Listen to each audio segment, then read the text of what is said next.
Start with a single hot dog cart on a Manhattan street corner, and it's possible to build something that turns into a global brand with locations across multiple countries. That's genuinely what happened with one street food business that began as nothing more than one cart, one corner, and one man trying to make a living. Today we're breaking down exactly how a street food business actually works, using real founder stories and real industry numbers, from people who built this from literally nothing. Here's how it actually started for one of the most famous street food success stories in the world. Three friends, originally from Egypt, started selling halal food from a single cart on a Manhattan street corner in 1990. There was no restaurant, no investors, no marketing budget. Just a cart, a menu of a few simple dishes, and long hours standing on a New York sidewalk. What made this specific cart different wasn't some secret ingredient. It was consistency and an almost obsessive focus on one simple menu done extremely well, night after night, serving late-night crowds nobody else was paying attention to. That single cart eventually became the Halal Guys, a business that expanded into one of the biggest global food brands to ever come out of a street cart, with locations now spread across multiple countries. Here's a completely different founder story that shows this same business model working in a different city, with a different concept entirely. In 2008, a chef named Roy Choi started a food truck in Los Angeles serving Korean-Mexican fusion tacos, a combination nobody had really tried putting together at that kind of scale before. What made this specific truck take off wasn't just the food itself, though the food genuinely mattered.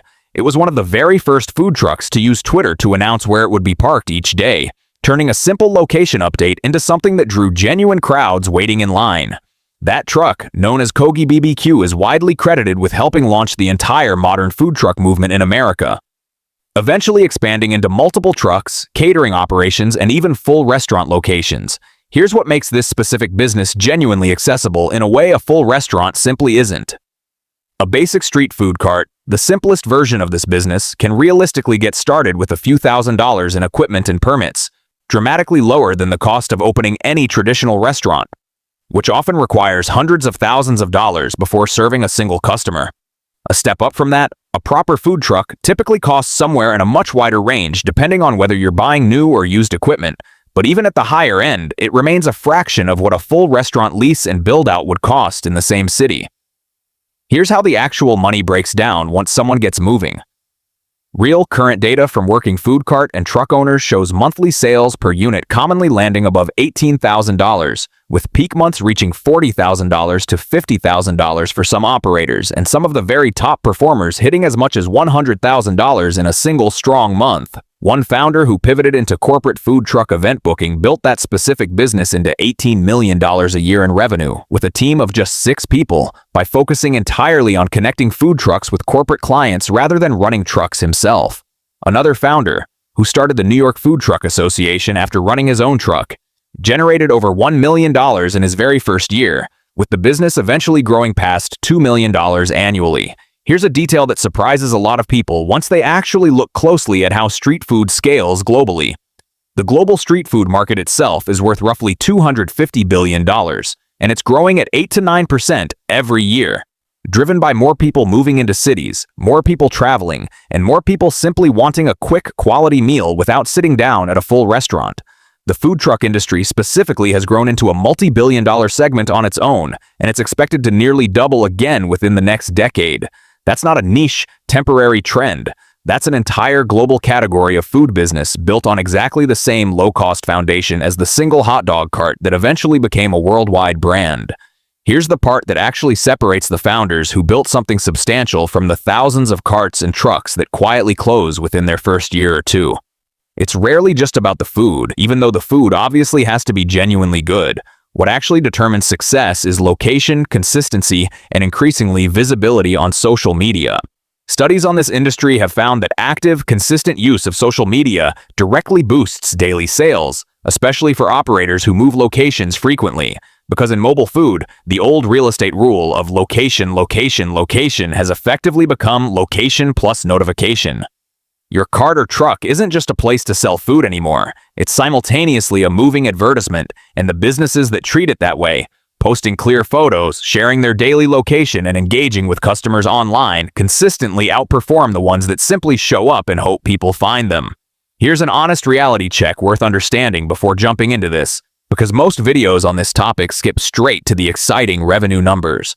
Multiple experienced operators in this space have specifically said there are barely any real downsides to running a single, well-managed cart or truck compared to a traditional restaurant, no expensive long-term lease, and if you need time off, you simply don't open that day, without the crushing fixed overhead a restaurant carries whether it's open or closed. But that flexibility comes with its own trade-off.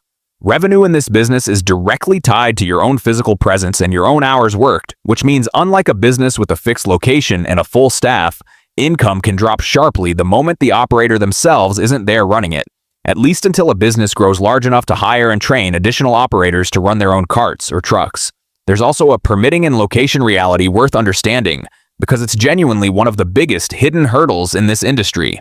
Unlike a restaurant, which secures one lease and operates from that single spot indefinitely, mobile food businesses often have to navigate a genuinely complicated web of city permits, parking regulations, and designated vending zones, and that complexity varies enormously from city to city. The founders who succeeded long-term didn't treat this as a minor afterthought. They treated understanding their specific city's rules as seriously as they treated their actual menu, because a cart with incredible food sitting in the wrong spot or shut down over a permitting issue makes zero revenue no matter how good the food is. So here's the actual takeaway.